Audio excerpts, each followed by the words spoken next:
sky of stars and caught the red-hot light of the North Star.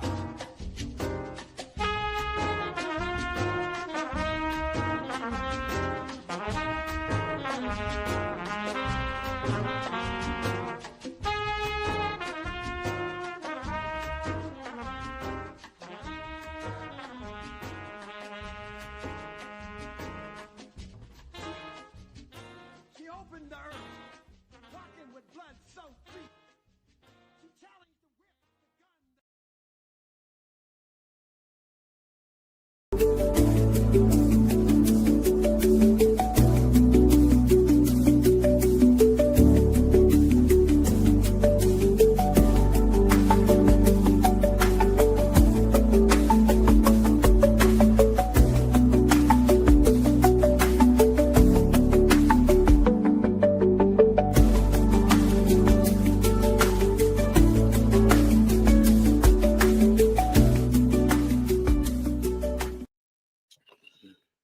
Well, greetings and welcome, everyone.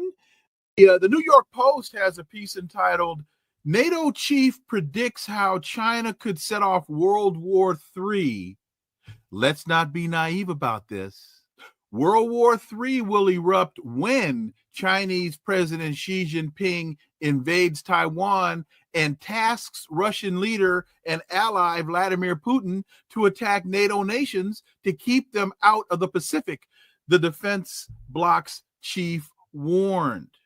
NATO Secretary General Mark Rutte said it would be, quote, naive, end quote, to believe that Xi's ambition to conquer the autonomous nation of Taiwan would only involve the two countries, predicting that the war would be fought on two fronts. Folks, that's very dangerous, irresponsible, and inflammatory rhetoric for a NATO Secretary General to assert when he has presented absolutely no evidence to support the speculation. Why is he doing this? Let's connect some dots and find out.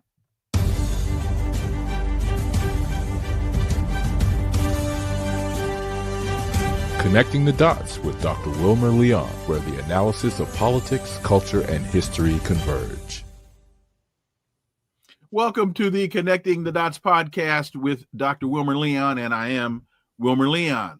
You know, with each show, my guests and I provide insight and analysis into current events and the broader historical context in which most of these events take place. So let's quickly look at a couple of today's headlines. The Washington Post reports the Trump administration moves away from abolishing FEMA. For months, Trump and his Homeland Security Secretary, you know her, the woman who's responsible for Homeland Security, but can't keep track of her own purse in a restaurant. Anyway, said that the Federal Emergency Management Agency could be eliminated. But as the president is now in Texas to view the impact of last week's deadly floods, administration officials say abolishing the agency outright is not on the agenda. With that said, folks, here's a question. Who is the director of FEMA? Here's the answer. FEMA does not have a director. FEMA has an acting administrator, David Richardson. And Richardson has been conspicuously absent during the federal response to the floods in Texas. Where is he? If you all can find him, let me know. Protesters and agents clash at major immigration raid at a California farm. Federal officers clashed with protesters during an immigration raid at a cannabis farm in Southern California, firing crowd control munitions, including tear gas. Meanwhile, a lawmaker has accused agents of showing disproportionate displays of force and preventing him from conducting oversight at a second farm. And I think we have to ask ourselves with this, how much of this conflict is actually contrived by the Trump administration? They really like these optics. That's my opinion.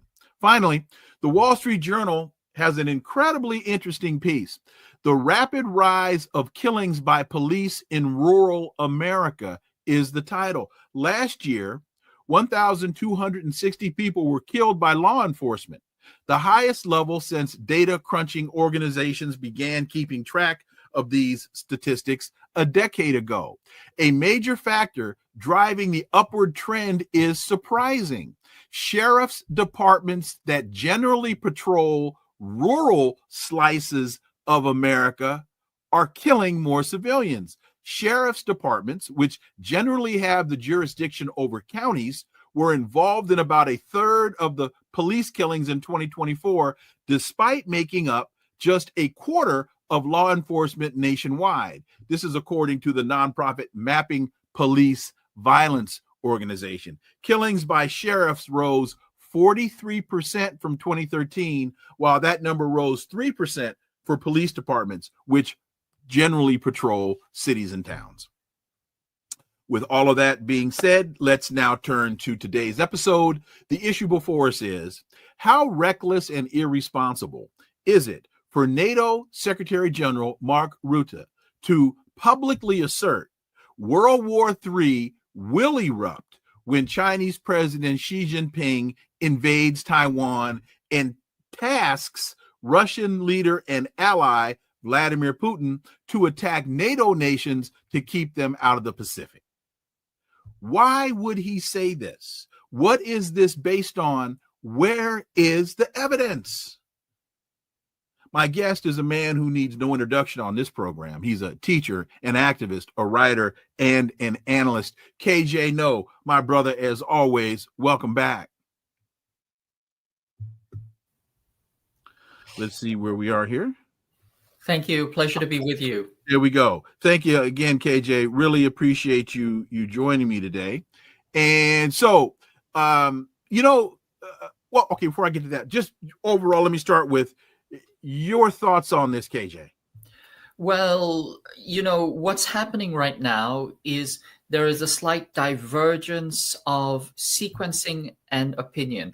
The Trump administration, in particular, Secretary Hegseth, has signaled strongly to the Europeans that the United States wants a clear division of labor. They want to go after China. Remember, this is a three-course meal that they've set themselves up for.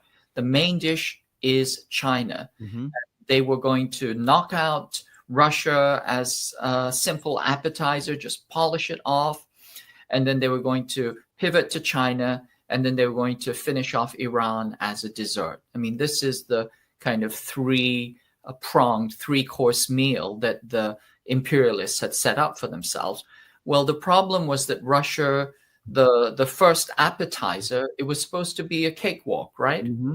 Didn't turn out that way. It turned out, gas station with nukes turned out to be something more formidable than just a gas station.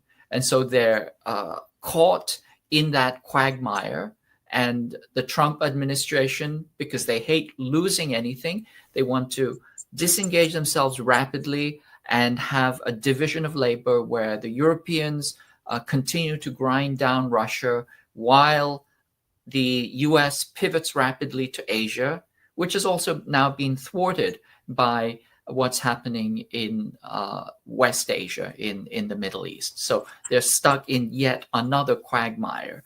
But what's happening is that the strategic sequencing and the division labor is not going well for them. And inside this context, Secretary General Rutte of NATO is having separation anxiety. He doesn't want Daddy to leave, saying, Daddy, you can't leave us now. We still need you. And you have to understand that this is just one big battle. You want to slice and dice this, slice, dice, and sequence this war. And I'm telling you, Daddy, that you still have to stay with us, because when China, quote unquote, attacks Taiwan, an absurdity on its face, they will send a message. President Xi Jinping will, and I'm quoting directly, if Xi Jinping would attack Taiwan, that's bad grammar, he would first make sure that he makes a call to his very junior partner in all of this, Vladimir Vladimirovich Putin, residing in Moscow and telling him, hey, I'm going to do this. I need you to keep them busy in Europe by attacking NATO territory. And I think the best response to this is Medvedev, who said that Secretary General Rutte needs to lay off the magic mushrooms. He needs to stop doing hallucinogens. So, I mean, essentially what he's doing, he's exposing his separation anxiety in public, which I think is a terrible and humiliating thing for a public official to do. He's trying to build the case that this is a single war, and it is. He's not wrong on that. It's a single war. The U.S. sees it as a single unified field. It's just different courses in this, meal of violence that they've set up. And he's trying to, cling on to Donald Trump's apron strings or pant leg as the U.S. continues to escalate to war. You use the term "build a case," and I, in my mind, framed it as preparing public opinion, and I put it that way because when I read this story, it reminded me of early December of 1989 during the presidency of H.W. Bush. And there had been early in December, there had been talk about Panamanian President Noriega. And I remember watching the news one evening, and HW was being interviewed, and a reporter asked him, Mr. President, is the U.S. going to invade Panama?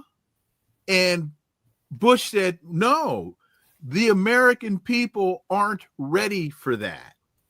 And then right after he said that, the very next day, Daddy Bush, not his son Shrub, but Daddy Bush said, after he said that, we started seeing all of these anti-Panama, anti-Noriega stories in major U.S. papers and news shows. And then within about 10 days of his having said that, the U.S. invaded Panama. And so to me, Rutte's irresponsible, these public assertions, they seem to be taking us down a very similar perilous path. Your thoughts, sir? You're absolutely correct. Yes. So this is part of the ongoing and continued manufacture of consent for war. It's the setup. Yeah, absolutely. It's complete setup. It's this constant spewing of propaganda, of threat mongering.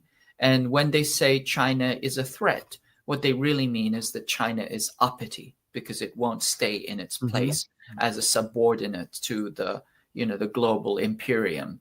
And so, when he makes these accusations, he's actually making a confession. What he's really saying is that the U.S. is preparing for war against China.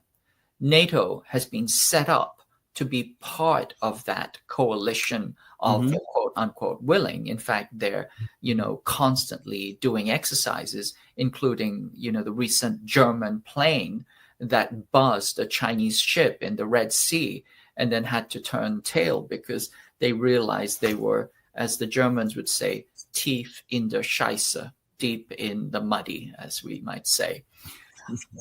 So the constant threat mongering is part of a preparation or a manufacturing consent for war.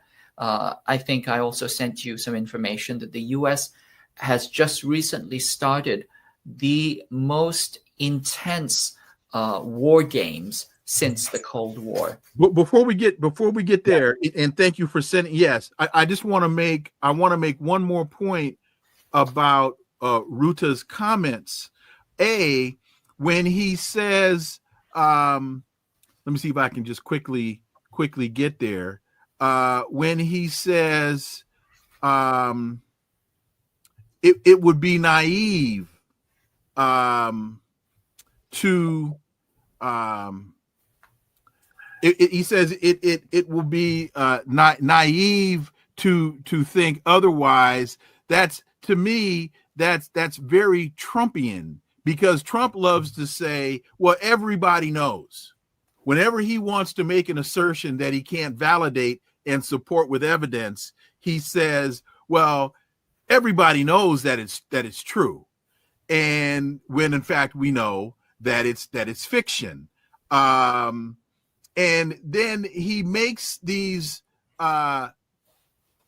speculative statements as though they are valid assertions.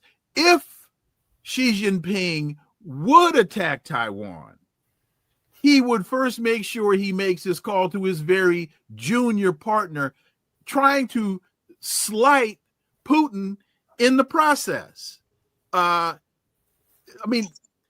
again, offering zero evidence to support these baseless, irresponsible, jingoistic accusations. You're absolutely right. Yes, completely baseless, hypothetical, and he's misusing the second conditional. He needs to brush up on his grammar. But when he says that, he says that China wants to open up a second front when it, quote unquote, would attack Taiwan. What he's really saying is that, the U.S. plans to use Taiwan as a trigger to attack China. This is what's in the works right now. We see it with the information warfare.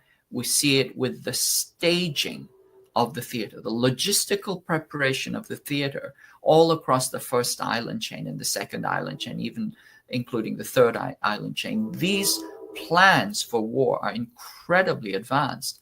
And then you see it with the constant provocation. They're driving into the paint constantly, seeing if they can draw a foul, and in so doing get everybody on the bleachers to come down on the field and to start fighting. This is the plan. And Rutte, when he makes this, hypothetical, when he conjectures this, really the accusation is a confession. He's saying, he's leaking what he, NATO, and the United States have planned against China, which is a multi-front hybrid war dispersed all along its periphery. And again, this to me is just so nonsensical that there are a couple of other elements I wanted to highlight. One, he references the autonomous nation of Taiwan. Whatever happened to the one China policy?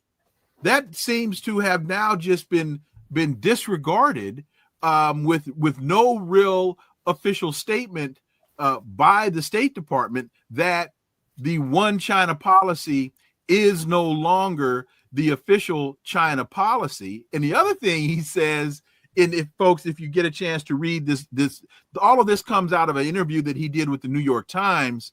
He says Trump put in place an excellent foreign policy team, including Marco Rubio and Pete Hegseth and Matt Whitaker.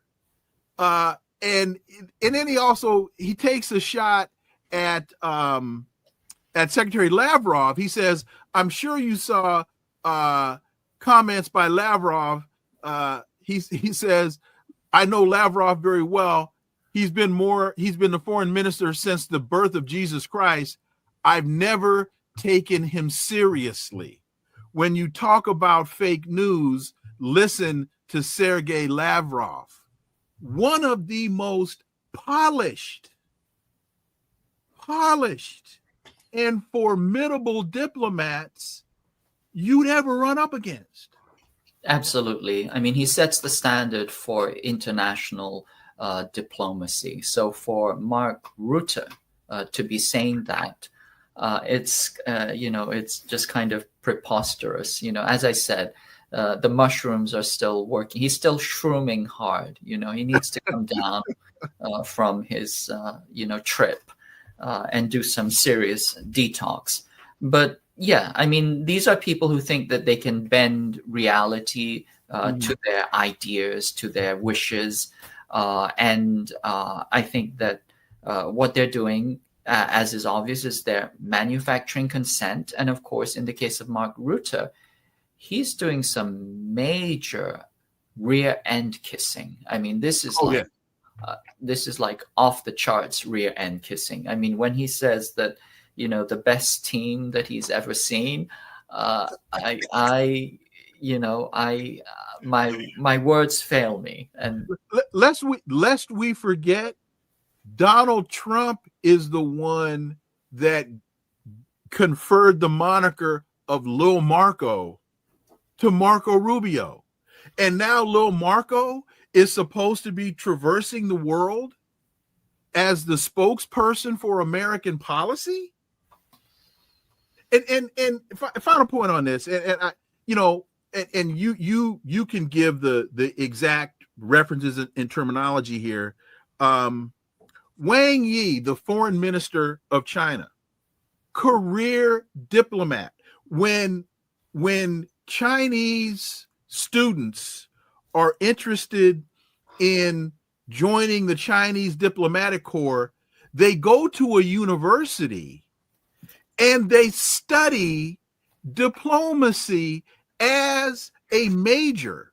This is not just some political appointment that President Xi Jinping decides to give to one of his benefactors. There is a whole curriculum, years of study that these individuals go through so that they can then successfully engage in a lifetime of diplomacy. And so and then going on the Russian side, when you say Sergey Lavrov has been the foreign minister since the times of Jesus Christ, well, that means you might want to respect that man because he's seen a thing or two in his lifetime. Final point on that, KJ. Yeah, I think you're absolutely right. I mean, fundamentally, what it underlines is that the Chinese diplomatic system and the political system of government itself is extraordinarily merit-based. It takes people at a young age. It gives them professional training. In the case of diplomats, they go to a school where they learn diplomacy, and then they're mentored up the ranks, and they're constantly tested. And it's only after years, decades of proving your mettle that you reach a certain level of prominence or influence, as opposed to the United States, as you point out, that like Ambassador Hormel, just the fact that you are the scion of the spam empire, and you gave a big donation, that makes you ambassador. I mean, this is the kind of absurdity that we live in. Same thing with, schools. You endow a building and then you get to go to your top Ivy League school. This is the fundamental corruption that is built into the U.S. system that is so normalized that we don't even think to challenge it. We don't think that this is actually a form of corruption, of bribery. And of course, the Chinese don't have that. If you're a diplomat, you worked your way up, and you know what you're doing, and you speak multiple languages. I don't know many U.S. diplomats that speak multiple languages, but you look at the Chinese, they work all the aspects of diplomacy. And I think it's such a contrast, and it speaks to the larger picture of why we are circling the drain, both domestically, but also internationally in terms of international politics. We just see an end, it's just, we had Mike Pompeo, and I thought that was the gutter. And then we ended up with, Blinken, who I didn't think that could be worse than Pompeo, but, he does diplomacy the way that he sings the blues, which is to say a rank amateur who should be, who should be laughed off stage. And now we have Secretary Rubio, of course, who is, again, somebody with no experience, absolutely no experience in diplomacy. In fact, the Chinese have sanctioned him. He can't, set foot in China to do any diplomatic engagement because he's being so off the charts with his mendacity and propaganda and hate mongering against China. So these are very, very dark times. When your diplomats are functioning at that level and the quote unquote top leaders of the rules-based international order can do nothing but suck up and insult the real, statesmen and diplomats, then we're in a very, very bad place. Lee Ricks, thank you very much for that $10 super sticker. Kevin Baptiste, thank you, and Kevin for his $10. And Kevin says, KJ, what are your thoughts on the recent meeting between Iran and North Korea? I think it's very interesting, and I think we still have to wait for more developments. We have to see what comes out of it. I haven't seen any official readouts, but I think it's very interesting, and I think it fits in line with North Korea's long tradition of supporting the underdog. North Korea is the ultimate underdog, but they have never folded. They've always fought back. I have compared them to a maroon society. Society. Yeah. Yeah. That's an interesting. Go ahead. That's an interesting analogy.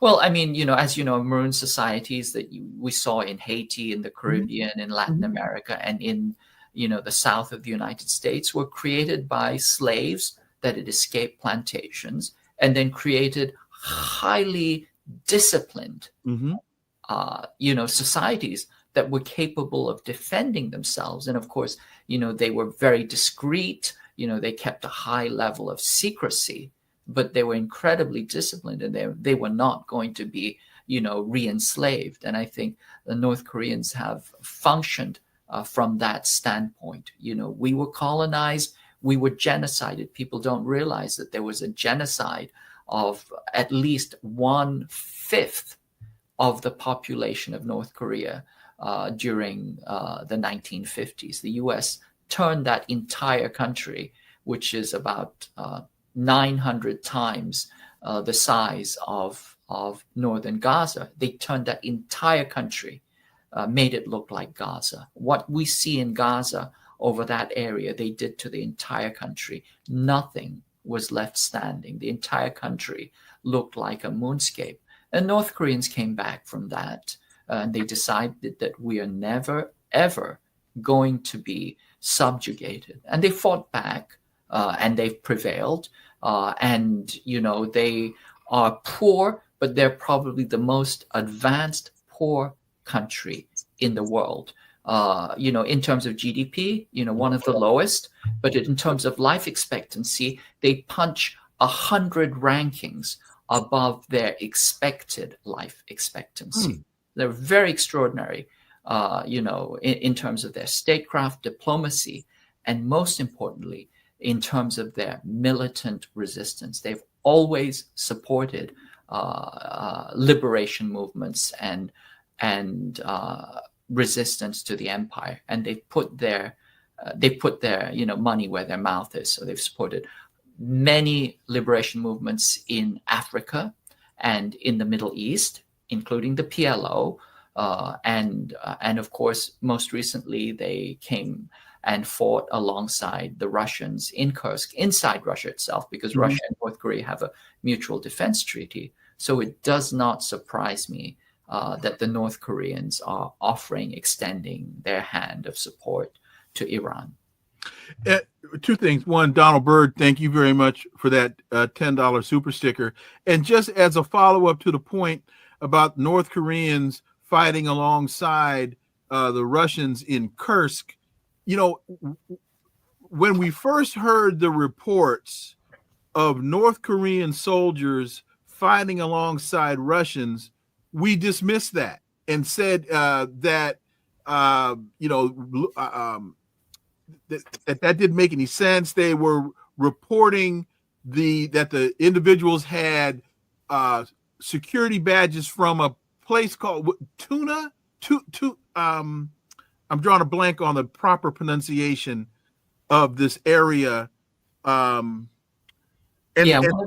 of the ethnic minority regions of Russia. Yes, and so the logic was, what was it? Occam's razor. The most logical explanation tends to be the best explanation. So if these people were carrying ID badges from this area, why don't we just assume they're from this area? And then months later, we find out, oh, there are North Koreans fighting alongside Russians. So was it that when the story was first reported, the story was wrong, and then the North Koreans later came in? Or, to your knowledge, was the story valid from the very beginning? Wilma, I was one of the first people who criticized this, and it's rare that I take back what I said. But yes, the North Koreans were supporting the Russians in Kursk. Okay. But we have to remember that almost everything we were told about that deployment of North Koreans to Russia was a lie. There were lies cloaked in lies, cloaked in lies, cloaked in lies. And there was a tiny, tiny kernel of truth, which was that the North Koreans had offered their services to the Russians and actually were in the battlefield first, I assume, as observers, trying to, learn new tactics and strategies. And then later, it turns out they were actual special forces, North Korean special forces, that had engaged in combat. The lies were that the North Koreans were fighting in Ukraine. They were not. The other lie was that these were conscripts that had been, just being told that they were going on a training mission. They didn't even know where they were, and they were being sent out by the droves, by the thousands, as cannon fodder to attract drone attacks. And then, they were supposed to blow themselves up, So there were just so many preposterous, exorbitant, extravagant lies that I think anybody who heard this, thinking critically, would have to assume that it was a lie. There was a tiny, tiny kernel of truth, which is far distant from what they asserted, which was that North Koreans did not go to Ukraine, but they were helping the Russians defend Kursk, which is Russian territory. But Tuva is the name of the place. And these people were Tuvans. Correct. And they still may have been Tuvans. They had Tuvan ID, so they had Tuvan ID. So it's still probably very likely. The people that were captured, I'm still not convinced that they were actually North Koreans. Gotcha. Russia has many, many Asian minorities, and they serve in the military. Lavrov and Rubio held bilateral meetings on the Asian, and that's the acronym for the group, not Asia, but ASEAN sidelines in Malaysia. And Rubio calls conversations with Lavrov very frank and important, as though from the American side, they're trying to present this as Marco Rubio held Sergey Lavrov or took him to task. KJ. Yeah, it's a bit like it's a bit like me saying that I went into the ring with Muhammad Ali and took him to task. I think that Lavrov has the stature of really, an extraordinary diplomat, and I seriously doubt that Secretary Rubio was able to take Sergey Lavrov to the woodshed. That's just not something I can imagine happening. But what is important here is that Secretary Rubio is visiting ASEAN, and he's coming as really the harbinger of bad news, and he's trying to attenuate that bad news, and he's trying to offer a carrot. What do I mean by that? President Trump has released these new tariffs on the countries of the world, and he started with many of the Southeast Asian and Asian countries. And you can see there's a kind of hierarchy. President Trump said that he would, sign 90 deals in 90 days. Didn't happen. Only one deal and one commitment to a deal. So they're way off schedule. But now they started sending out these, what can be described as very, very childish letters, unilaterally notifying these countries that these tariffs are going to come, and then they're threats that are combined, and they go from 20% to 25% to 30 to 35, 40, and for Brazil, 50% because they're prosecuting Bolsonaro, which lets you know that this entire taxonomy and calculation around tariffs is purely political. In fact, if you look at them, there's absolutely no logic and there's no correlation to any trade balance or imbalance. Essentially, when you look at these tiers of tariffs, you can tell which countries are Washington vassals, which countries are being groomed to be Washington vassals, which countries are complete and total rear end licking vassals, like the Philippines. That's the lowest tier, 20%. Korea, Japan, Taiwan Island, 25%. Kazakhstan as well. And then you see the other countries, it goes up from there. But essentially, we see a kind of a taxonomy or a grading of the countries of Southeast Asia according to tariff, based on how accommodating or sycophantic they have been to the United States. I think the one exception to that is Vietnam, which they're trying to pull out of the Chinese orbit because they've suddenly, decided, because China and Vietnam have been really strengthening their relations, and geographically Vietnam is important. But inside this taxonomy, I mean, this is an incredible threat to many of these countries. And the ASEAN response has been not to go down on their knees and beg for better conditions. What they've done instead is they have prepared their statement, which essentially is called the ASEAN-China Free Trade Agreement, FTA. So they're creating a free trade agreement so that all the ASEAN countries will trade freely with China. And this is, ASEAN is China's largest trade partner. It's 770 billion. And they're saying, we're just going to create a free trade zone amongst ourselves. And we're not going to really pay that much attention to Trump's tariffs. And so Marco Rubio is going to ASEAN, to Kuala Lumpur, and he's trying to cajole them and perhaps offer them some inducements or carrots, and probably some veiled threats as well, to see if he can peel them off from this ASEAN-China FTA and fall in line with the U.S. agenda. So, and this also takes place on the heels of the BRICS meeting, the BRICS summit in Rio de Janeiro, and Trump just unilaterally says, well, we're imposing tariffs on any countries that are engaging and cooperating with BRICS because they are anti-American and they're anti-dollar.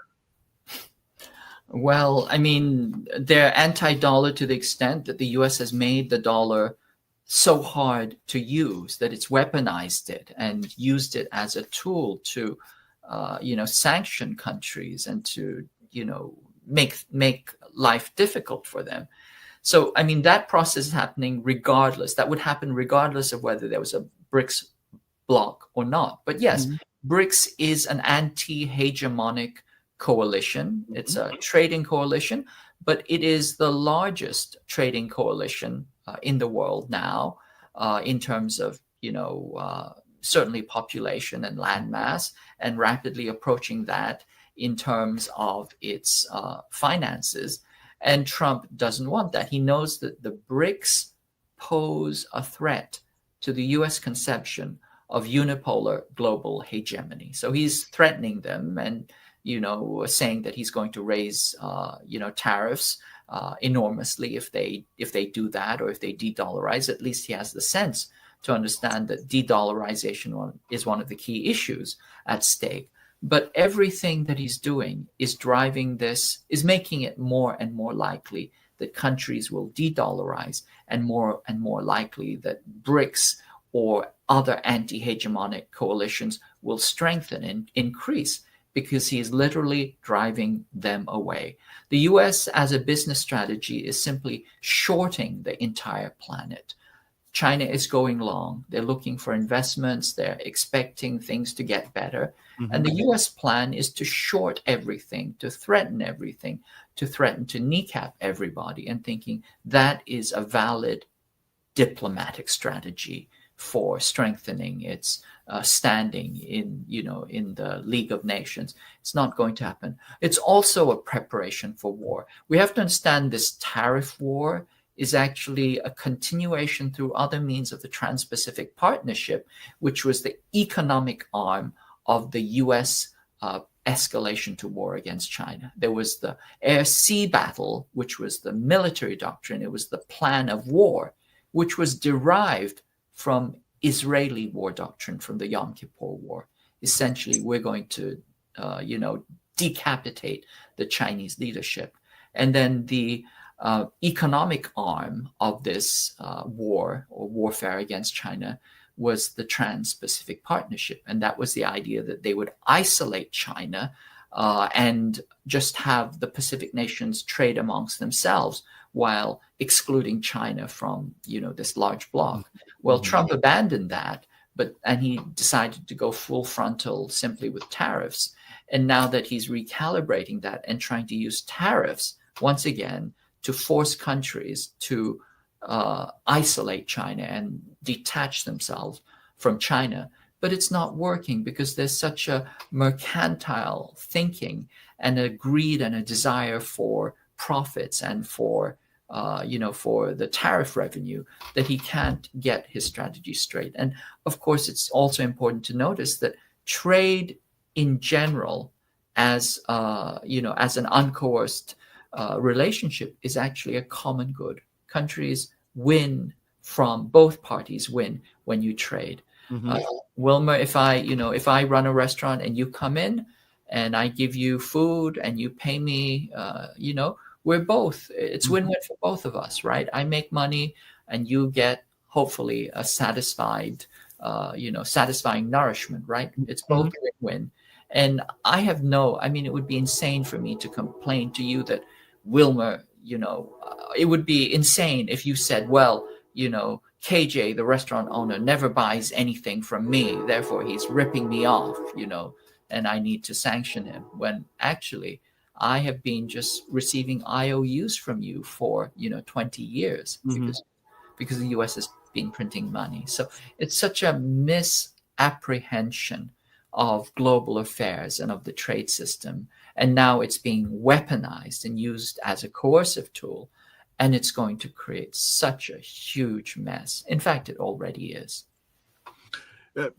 Going back tangentially to Ruta's comments, the Department of the Air Force kicked off department-level exercises in the Pacific on Monday along the same lines as Taiwan's annual military exercise, Hanquang. And so talk about what this is demonstrating. These department level exercises, they're scheduled to feature 12,000 U.S. Air and Space Force personnel, more than 350 bomber, fighter, cargo, and refueling aircraft, and space-based and space-enabled capabilities as well, again, along the same time as Taiwan's annual military exercise, Hanquang. And the United States, I believe, is also sending higher level missiles into Taiwan as well. Yes, they're sending HIMARS, which can actually hit, about 20 different cities on the Chinese coast from Taiwan Island. So it's incredible escalation, incredibly provocative. But they've already sold them, maybe 16 HIMARS. There are more in the works, and they're preparing for this kind of shoot and scoot asymmetrical warfare to provoke China. Going back to our original statement, this notion that Taiwan is autonomous is an absurdity in its face. It is essentially a family quarrel between the KMT, or the remnants of the KMT, that ran away after they lost the Civil War, and they created a rump state, a little bit like, after the Civil War, the Confederacy went to Galveston Island and they tried to regroup. And from that stand, essentially, eventually they surrendered, and the war was ended. But if you can imagine, the Chinese had intervened as the Union troops had tried to retake Galveston Island, and said that these Confederate troops on Galveston Island represent the whole of the United States, and they're the rightful leaders of the U.S. You would be laughed out of the country. But this is what the U.S. did. It applied force, and then it turned Taiwan into a weapons platform. So if you look at China-U.S. relations, they've gone through 4 stages. They've gone through war. That was 1949 until the 1970s, both hot war and cold war, the Korean War and dirty war waged through Myanmar and Tibet and everywhere else. The second stage after war was détente, which was the Nixon-Kissinger era. And then the third stage was essentially regime change or absorption. This is the WTO era from the 1990s, the Clinton era, the panda-hugging era, until about 2008. That was the era of engagement, but also absorption or attempted regime change. And then from the fourth phase is we've come full cycle and we're back at war with China. And that war was planned starting around 2009. Literally, we have the war doctrine that was spelled out, air-sea battle, started in 2009, and then we had the pivot to Asia declared and the Trans-Pacific Partnership, et cetera, et cetera. And it's been a continuous, ongoing, escalating process of war. But as you mark these 4 stages, war, détente, absorption, or regime change, and war, you can notice at each stage the role that Taiwan played. First, the U.S. used Taiwan as a weapons platform, a forward base. It was, as they referred to it, literally an unsinkable aircraft carrier. And the U.S. placed, nuclear weapons on Taiwan Island entirely during that period. When Nixon normalized relations with China, Taiwan went from being a weapon against China into becoming a hedge against China. And they also used Taiwan Island as a kind of annex or a subcontractor to do the U.S.'s dirty work, the work that was so dirty that even the CIA couldn't touch it directly. They would have Taiwan Island do that. So, for example, they trained death squads on Taiwan Island. This is the P2 Political Warfare Cadres Academy.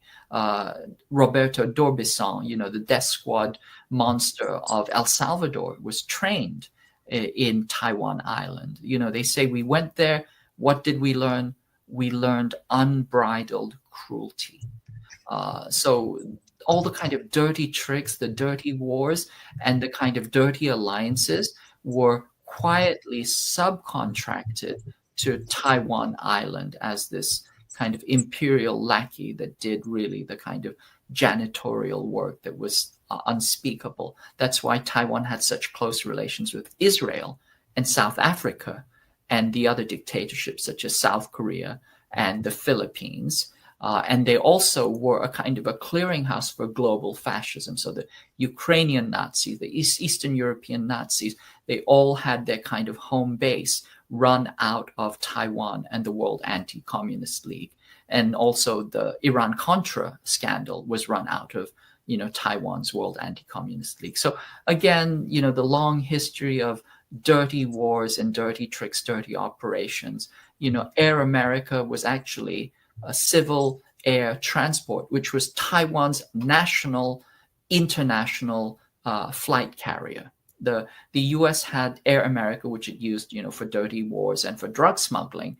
But the front for Air America was civil air transport, which was the Taiwan's national carrier. And so this gives you a sense of how deeply it was involved in, kind of the U.S. As a U.S. Quisling doing dirty tasks for the U.S. But anyway, during that period, Taiwan went from being a weapon to being kind of this underhanded butler. And then it became, during the opening and engagement period, it became a hedge. But the U.S. never let go of it, even as it said, signed the, 3 communiques and said that we recognize only China and Taiwan is a part of China. They were still kind of, feeding it weapons and pumping it up and using it as this ideological base or an ideological hedge against China. And then after 2008, 2009, and more specifically starting with the Obama administration, Taiwan has overtly reverted back to being a U.S. base. There are currently at least 500 U.S. special forces on Taiwan Island. They're on Jinmen Island of the archipelago, which means that they're within swimming distance of the Chinese mainland. You could do a lazy backstroke and still reach the Chinese mainland from Jinmen Island. And the U.S. essentially has planted themselves all inside the ROC Taiwan military, and they're micro-auditing and micromanaging it. So they're seriously turning it into the next Ukraine. And the DPP, the U.S. Quisling government of the DPP, which actually has a former U.S. citizen as its vice president, a Jersey girl by the name of Louise Hsiao. She is actually the vice president. She's the kind of the neocon darling, and she's the minder for the figurehead president. And they're all escalating and pushing this towards war. They're the next Ukraine. William Lai is the Zelensky, and Louise Hsiao is the kind of underhanded. She's like the native Victoria Nuland, who's winding the wind-up toy. But all of this is to say that we're getting very, very close to war in the Pacific, and this exercise that the U.S. is doing is just more proof. These are department level exercises which have not been done in over 30 years. We're talking, when we say a department level exercise, it means the entire department of the military, the entire Air Force, or in this case, the Air Force with the Space Force, all of them are rehearsing for war together. We're talking about rehearsal for total war. If you look, if you know anything about military exercise, there are about 20 different types of military exercise, field training exercises, and command post exercises, deployment exercises, etc. This covers all of them. It's everything plus.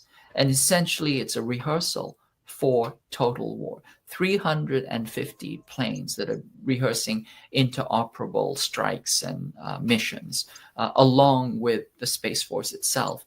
And of course, as you point out, this dovetails with what is happening right now on Taiwan Island, which is the Hanguang exercise, where they're using these new American HIMARS.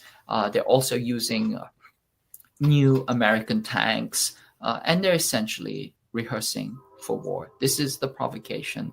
This is the rehearsal. This is the staging of the theater for war. Pauline Douglas, thank you very much for that $10 super sticker. And I want to try to quickly tie two things together. One, again, going back to Ruta's comments about Russia, about China planning to invade Taiwan. He's really projecting onto China what the West is trying to do to China. But at the same time, you go back to 2024, I believe it was, there were joint exercises being conducted between the Chinese and the Russian navies around Alaska and the Bering Strait, Bering Sea. So that was last year. So it seems as though we've been on this very slow trajectory, but trajectory nonetheless to where we are now. Yeah, you're absolutely right. So the U.S. has been building a large, vast panoply of alliances, war alliances against China. We're talking about JACAS, Japan, Korea, U.S. alliance, which for Koreans, I'm a Korean, is unthinkable. It is really unthinkable that Japan and Korea, Japan is the former colonizer of Korea, would actually be in some kind of military alliance together. The thought that the rising sun would be seen on the Korean Peninsula or in Korean waters is unthinkable to most Koreans. But there's JACAS, there's JAFAS, Japan, Philippines, and U.S. alliance. There's AUKUS, there's Australia, UK, and U.S. alliance. There was also supposed to be the Quad, but India has been on again, off again around that. And then NATO has been trying to set up a kind of East Asian NATO. So they're already setting up offices, and they're trying to get in on the action. So as you said very correctly, it is projection. It's what NATO is planning for China in terms of waging war against it.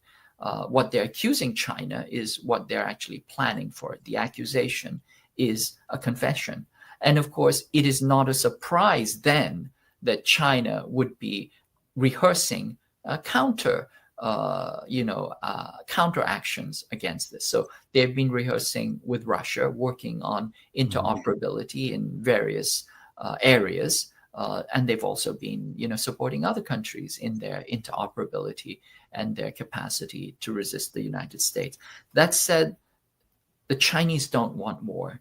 They have one base. They have one base in Djibouti, outside of China. The U.S. has 900 bases. It has somewhere in the range of 300 to 400 bases encircling China. And that's only the ones that they will name. Most of the bases are, incognito, or they're lily pads or basing agreements. But the U.S. has encircled China, with dragon's teeth. They're spoiling for war. And of course, the Chinese and the Russians understand, and the Iranians understand, that unless they stick together, they will be taken apart and hanged separately. It's like when you play the game of Go, you put your stones down on the board. If you have a single stone, it can be surrounded and taken off the board. But if you link those stones together, then that becomes essentially inviolable territory. They're trying to build strong alliances that prevent this. And we're up against the clock. So thank you very much, KJ, to a number of you that asked some very good questions. Let me just, Fei Lu, U.S. Navy, she's a Navy vet. There's nothing. Oh, that's not what I wanted. That's not the one I wanted. There was another comment by her. Let me see if I can quickly find it. But Suzenko mentioned the North Korean and Iranian delegation meeting at the North Korean embassy, and announcing that they'd get involved when Israel breaks the ceasefire. I had not read that part of it, but you are nodding in affirmation that is in fact what one of the outcomes of the meeting. As I said, I haven't seen the readouts yet. Right. So neither had I. There's a bit of speculation going on, but I don't think it's out of the question. The North Koreans have a long history of supporting, national liberation movements and defense movements, and certainly the Palestinians. They are, if anything, they have been, principled actors in the Global South, supporting Global South liberation movements. KJ, no, thank you so much for your time. Greatly appreciate it. As always, look forward to having you back. Have a great weekend. Thank you. Always a pleasure. Thanks, KJ. And folks, thank you all so much for listening to the Connecting the Dots podcast with me, Dr. Wilmer Leon. New episodes next week. Monday, we will be joined by Dan Kovalik. Professor Dan Kovalik is going to join us. We're going to talk about what's going on in Palestine. We're going to talk about the broader implications of the New York mayoral race as it relates to Democratic Party politics across the country. And we're going to be talking about the latest brutality that's being demonstrated in Syria. So there's an awful lot to talk about with Professor Dan Kovalik on Monday. Please follow and subscribe, leave a review, share the show, follow us on social media. Remember that this is where the analysis of politics, culture, and history converge, because talk without analysis is just chatter, and we don't chatter here on Connecting the Dots. Y'all have a great, blessed, safe weekend. See y'all on Monday. Until then, I am Dr. Wilmer Leon. Peace. I'm out.